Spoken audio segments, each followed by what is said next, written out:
So my name is Will Munro. I'm a fourth year student at the University of Florida, and my honors history thesis is sort of about the story of Special Olympics. The working title is Special Olympics Growth into Inclusion. Um, hmm and kind of one of the main chapters of a couple of the main chapters of the story is kind of the integral work of your family and the disability rights movement, and then kind of the different relationships that Special Olympics has with other organizations like the International Olympic Committee. hmm Um, so that's a little bit about what the thesis itself is. And then for myself, I'm currently the president of U.S. Special Olympics College. We're a Special Olympics College club at the University of Florida. And then I participated in World Games as the unified partner this summer, then USA Games last summer. So roundabout way to get to my first question, um, through kind of my participation in those events, I've really seen how crucial those corporate partnerships and government partnerships are for the success of these events. So how would you say that Special Olympics International maintains these partnerships, and what part of Special Olympics International success is due to those relationships? Well, we're a community-based movement. We have never been organized around centralizing staff, resources, facilities. We've always, from our origins, had a philosophy of inviting partners to create the movement. We have a strong brand, and we try as hard as we can to give it away.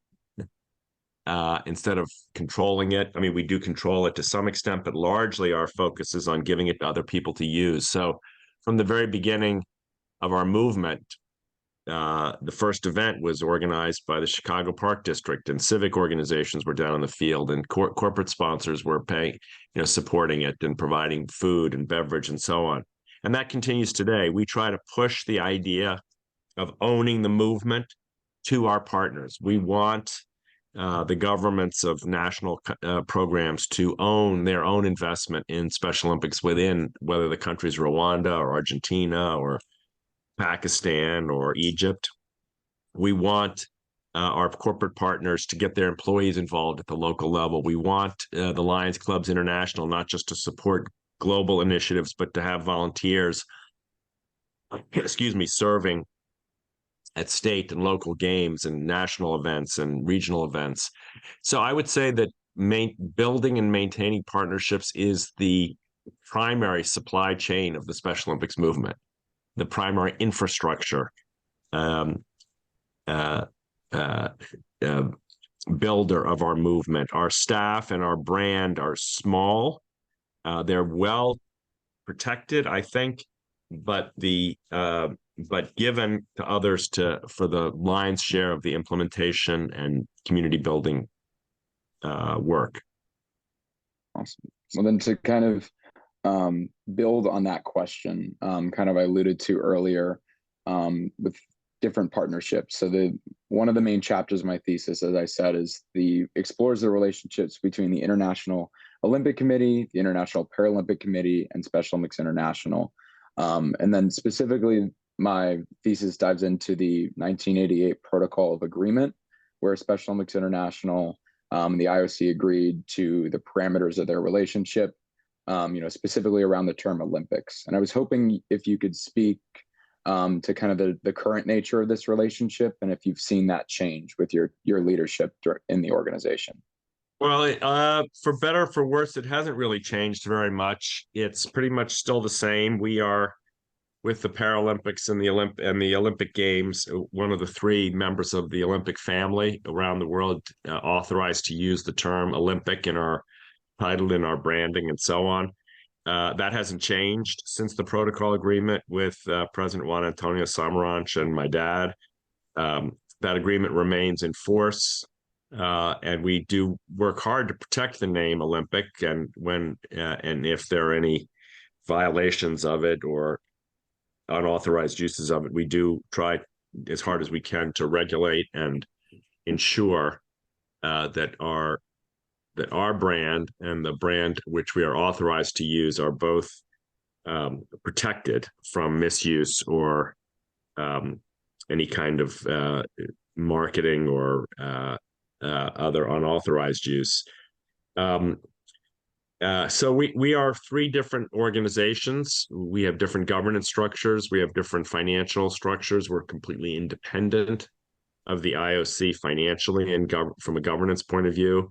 But we see the IOC as a very important leader, the leader of the International Olympic movement. And we're very proud to play our role in it. They tend to focus their energies primarily on running the Olympic Games. We focus our energies primarily on building a grassroots Special Olympics movement. And so we have quite different styles and ways of operating and priorities, but we share the same commitment to the high ideals that the word Olympic connotes. That bravery and courage and perseverance and pursuit of athletic achievement are high forms of human achievement, human integrity, and human dignity. And I think each in our own way, we do a really beautiful job of manifesting those ideals. Yeah, if you could talk about that a little bit more, how do you think, or what do you think Special Olympics in relation to the wider Olympic movement? What does that kind of mean for you, and what do you think that means for the organization? Well, I think that the word Olympic immediately communicates to many, many millions of people, billions of people around the world, greatness. And that brand, that message applied to our athletes is life-changing. The stigmatized version of who our athletes are is the opposite of greatness: weakness, brokenness, handicappedness, disability, and so on. So we take very seriously the message that the word Olympic means, which is human achievement at the highest levels. And we make no apologies and no caveats about the fact that we believe our athletes manifest the highest levels of human achievement in their competitive endeavors. It's a different definition of human achievement than simply the fastest person to run the 100 meters by a timed clock. The bravest, most courageous, most compassionate, most diligent person to run the 100 meters, that you will find that person at Special Olympics. You may not find the same time, but you will find the same human greatness defined by something other than time. And that's what we take very seriously. Great. No, thank you for that. And then kind of one more question about those kind of relationships between SOI and the IOC. Within the agreement specifically, it mentions a joint coordinating committee, and my research seems to indicate that sort of just formed into the International Paralympic Committee. So if I've sort of a misconception. We have joint meetings from time to time. We have joint meetings from time to time. I've met with former President Rogue, with President Bach over the years, and we've had meetings in Lausanne and in other parts of the world, and China and other places with them, high-level meetings with marketing leaders and sport leaders, and we have exchanges with not only the sport leaders at the IOC, but also with the national governing bodies. We don't have a standing committee of the type described in the protocol that is formally constituted with members and schedules. We have more, I would call, the informal collaborative endeavors. Awesome. Well, thank you for answering that. That certainly helps. Certainly helps my thesis. And then, kind of as the primary focus of my thesis, is, we both know, Special Olympics is about the stories of real people, and so the emphasis on personal histories. Right. And I specifically would love to include the transformative work of your family in the disability rights movement. So my next question would be, how do you emulate your parents' examples in your leadership? And then what do you think about your parents most contributed to the success of Special Olympics as a global movement? Well, I mean, I tried in my book, I don't know if you've had a chance to look at it, Fully Alive, to capture a good deal of the story of my parents' work in this field, the combination of my mom's deep faith, her anger at social injustice, and her love of her sister, which I think is the unique potion that was brought unique qualities that came together in the potion that became Special Olympics, the Special Olympics movement. Her desire to change the culture, her desire to manifest the goodness of her sister and other people with intellectual disabilities, and her anger, her fierce, determined anger to drive those changes at the highest levels and with the greatest levels of determination. I think those are the qualities that she brought to bear. My dad was super interested in the globe. He was interested in expansion around the world. He was interested in transcending barriers of race and gender and ethnicity and culture and religion. He was interested in proving that the cause of human dignity is manifest by the Special Olympics spirit and athletes, that could transcend any difference, that it could work in communist China as well as it could work in free Germany. It could work in sub-Saharan Africa as well as it could work in Latin America. It could work in the Middle East and North Africa as well as it would work in the Asia Pacific Islands and so on. So he spent a good deal of his energy sort of planting the flag and trying to prove that premise that that the values manifest in our movement were universal values. I think they both had enormous ambition to grow the movement, and I've tried to carry that. They both had enormous determination, a relentless commitment to the future. I think I've tried to manifest that. My mom had a special, passionate belief in the power of sport, which I think most people don't have. Most people think of sport as nice, not necessary. She thought it was a necessary ingredient in the pattern of changing culture and changing lives. And I've tried to stick to that premise.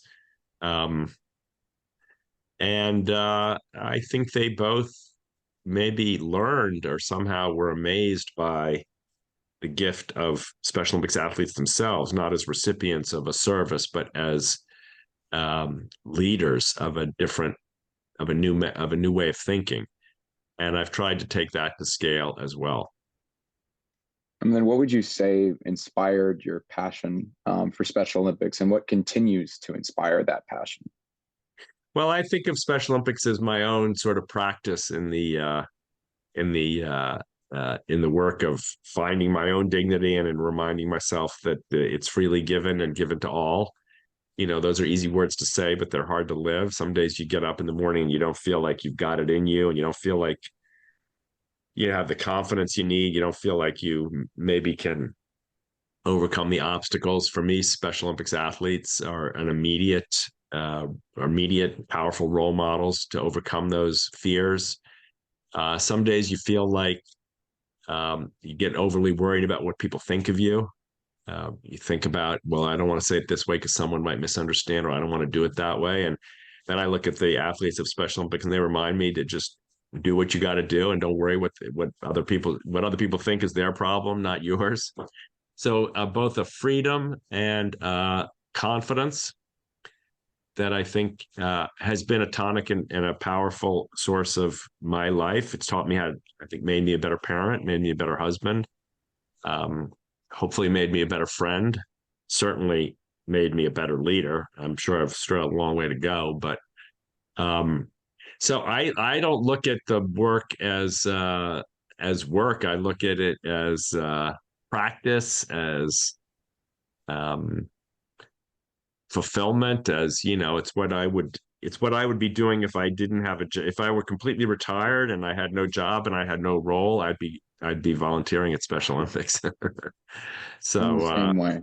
Yeah, it's one event. That's what I always say. Yeah.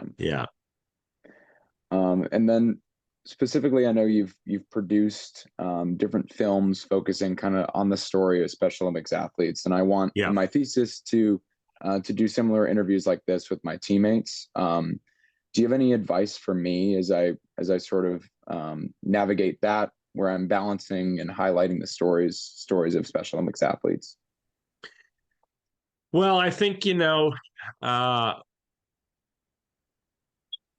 I think the thing with storytelling is, a great story, one great story is enough, I mean, Walt Disney maybe made 10 or 15 of them, but if he'd only made Mickey Mouse or Cinderella or Snow White or, um, we'd still remember him.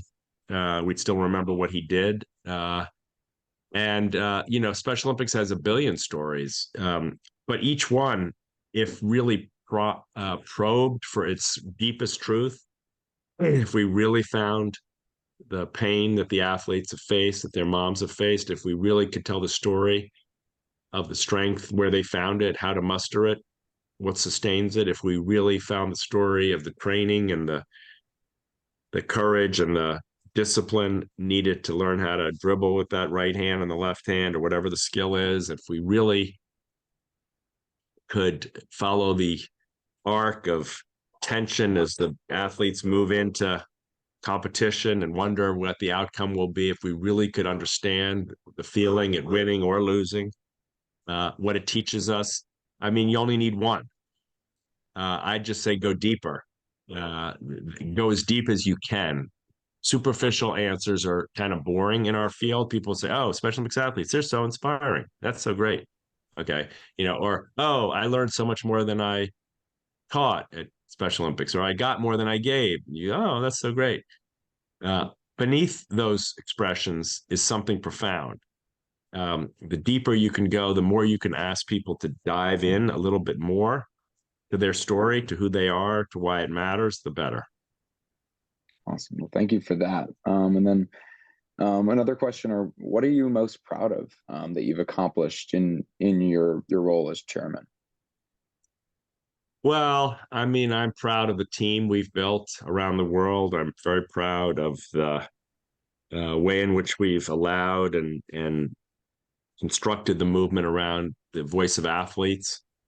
Um, I'm very proud of the early work we're doing in schools around unified sports. I meet more and more young people your age and even, younger who, I'll be wearing, Special Olympics t-shirts and, oh, well, in my high school, we had unified bocce, or in my high school, we had unified soccer. And that just blows me away, that there are thousands and thousands, maybe millions of American young people without intellectual disabilities who are growing up playing with their peers with intellectual challenges in middle school and high school. I'm very I'm blown away by that. I'm quite struck by the power of our movement to affect change in healthcare. Didn't really see that one emerging at the level of strength and power that it currently has, but it's growing, and I think we can, that we're just scratching the surface. Like, I think if you looked at our movement today, I mean, when I came to Special Olympics, a lot of people were saying, well, that's a segregated program and it's done a great job for 20 years or 25 years, and it's time to sunset that and get rid of it and move on to, other forms of inclusive practice and normalized practice. And today I look at our movement and people say to me, look, you're just getting started. You've got 50 years to fulfill the vision and power of this organization. I'm proud of that. I'm proud that we've taken what some people thought was headed for the extermination pile of companies or organizations, and we built it into something that I think will survive another half century at least. And then my follow-up to that question is, what do you think that the next half century looks like? Well, I think, we're still an event organization. We need to become a joined movement. I think I want to see people like you and me carrying around cards or electronic identities that say, I'm in Special Olympics, I'm a part of it. Here's my QR code. Here's my history. Here are my records. Here are my coaches. Here's the community which I'm a part of. That shift from I like to say from I go to Special Olympics to I am in Special Olympics is just underway. I'd call that from an event to a movement. I think we're in a big shift of a movement that people think of as a charity for people with intellectual disabilities to a movement from them. I think that's got 100 years to go. But I think we've got the world has so much to learn from our community, and we're only just scratching the surface. And so that shift in people coming, yeah, I want to volunteer, I want to help, I want to do good. That's all good. Nothing wrong with it. But to tell the story of how that experience changes those who don't have intellectual challenges, you and me are good examples. That story is just beginning. So I see that as a powerful version of the next generation, especially. Look, if unified sports is in thousands of schools, that means there's thousands and, as I'd say, hundreds of thousands of young people who don't have intellectual disabilities who are being changed by our movement. I want to know who they are. I want to know what changed. I want to know what their lives look like that is different. I think that's a huge power. And then I think, like if we're going to be in 10,000 schools, we should be in 10 million schools. So I see the power of unified sports to go into schools around the world. We're 2,000 schools in China, 10 times that number in India, larger and larger numbers in Argentina and Rwanda. I was just on a call yesterday with Pakistan and Egypt. And, it's very inspiring. Romania doing extraordinary things in schools. And they have waiting lists of schools that want to join and start unified programs. It's very, we're just getting started. And then kind of one of my last questions would be, what do you wish everyone knew about Special Olympics? That our athletes don't have any disabilities. They have enormous gifts. Just that. This is a movement celebrating, revealing, developing gifts. And if you start to learn how to see the gift in the athlete, you'll start to see it in yourself too. Awesome. Is then my sort of a few wrap-up questions. Is there anything you thought I would ask but did not? No, I mean, a lot of times people ask a lot about President Kennedy and stuff like that, but it's not really central to the story. So I'm not saying I'm glad you didn't ask, but it's not necessary for you to have asked. But a lot of times in a conversation like this, people will ask a lot about that, the more political side of my family's history. I would say the global expansion work is part of the story. It doesn't need to be part of your thesis, but it's a big, when 25 years ago, we're about 900,000 athletes in Special Olympics, 600,000 were in the United States. Today, it's closer to 6,700,000 in the United States. So we've had, the explosive growth in India, China, Africa, Latin America, Middle East, and Europe. So there's a real story of the rest of the world taking up the mantle of the movement. The last few World Games, for instance, since LA 2015, we've been in Austria, and then to the United Arab Emirates, and then to Germany. And from there, we'll end up in Italy, and then likely in Chile, and then likely in Switzerland. I mean, it's a very global movement now, 5, 6, 7 World Games in a row, sprinkled around the globe, Middle East, Europe, Latin America. So that's part of the story. But again, it doesn't have to be part of your thesis. And then my last question, I know I want to respect your time, so thank you again for meeting. Is there anything you would like to add? I think you got it. You're onto it. Plus, you've got the experience. I'm just icing on the cake. If you tell your own story, you'll have a great paper. Awesome. Well, thank you, Chairman Shriver. This means a lot. I appreciate your time. Not at all. I'm so glad you're doing this, and thank you for all your commitment to the movement. We live and survive and thrive because people like you take it up and make it happen, and I'm very grateful. Thank you. That means a lot. Take care. All right. You too. Bye-bye.